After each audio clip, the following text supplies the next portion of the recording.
កោលកាញ់គីដីស្ដៅស្ដីស្ដុកស្ដុលក្ដុលក្តាំងបាយ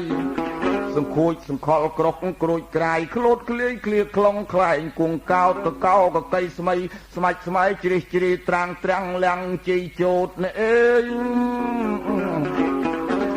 វល់វឹកវល់វ័នប៉ុននេះក្រូតលេតលូតលូតលិចបិចបុផាចម្ពូលូតលាស់លិចលំពងត្បាញខ្លងរោគរៈរងរកាសក្រមសក្រាចត្រាចទៀលស្វាកស្នាខ្នោខ្នុលសម្បុលល្វែងដកពោដកទាយវាយពន់ពូជទមុងទមួយមានដើមត្មែង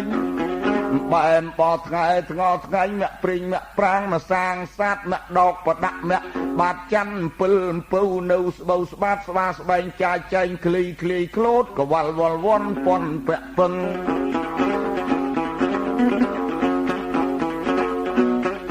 ដើមស្លាវដើមស្លិតប្រាច់ត្រោះទៅត្រាវខ្វៅទៅយឹងក្រងក្រងភ្លងកំភ្លឹងរាំងភ្នំខ្ទុំខ្ទឹងជ្រឹងជ្រះជ្រៃ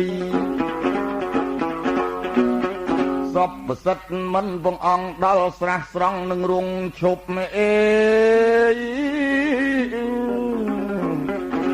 ជាមួយពលៀងចូលក្រោមលុប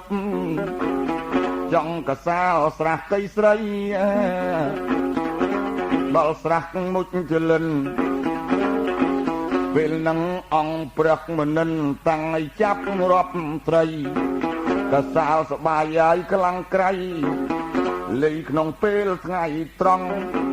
ត្រីក្រាញ់លិញដេញត្រីក្រោះត្រីក្រឹមក្រាបចុះឈប់បងអង្គត្រីក្រាយហែលក្រោយបណ្ដោយត្រង់ត្រីក្រឹមវល់វងក្រោយត្រីក្រាយទាំងចុះលូតចឹកទាំងចាក់ស្លាត្រីឆ្លាំងឆ្លេឆ្លារីរត់ឆ្ងាយបណ្ដែងដើកបណ្ដែតកាយខ្លាំងហាយហាយលាយលើខ្លាំងហាត់ណា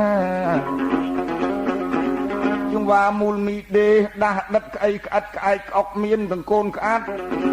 កំភ្លៀងកំប្លងស្ទងស្ទុះស្ទាត់វិលវត្តទៅព្រោះអីទឹកខ្ចាយ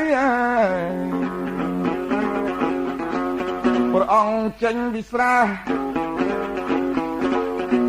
សូរិយារៀងរះរសៀលជ្រៀលជ្រេពេលលៃនឹងអត់គិតទេ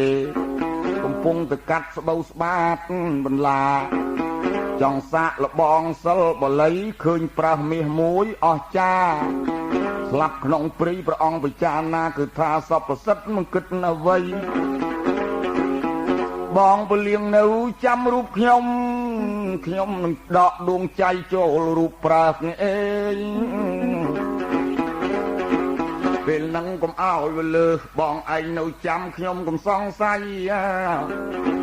ពេលនឹងសពប្រសិទ្ធដកដួងចិត្តគ្មានក្មៃប្រើសបានបោលចូលព្រៃលីសបាយអស្ចារ្យជួបនឹងប្រាសឈ្មោលញីស្មានជាប្រាសមាសធម្មជាតិមិនដឹងជាដួងចិត្តឃ្លាឃ្លាតកំពុងទៅត្រាច់ញាតត្រាឲ្យសបាយគៀងគូថ្លែងពីពលៀបនោះណាហេតុតែក្បត់ចិត្តសពប្រសិទ្ធដែរ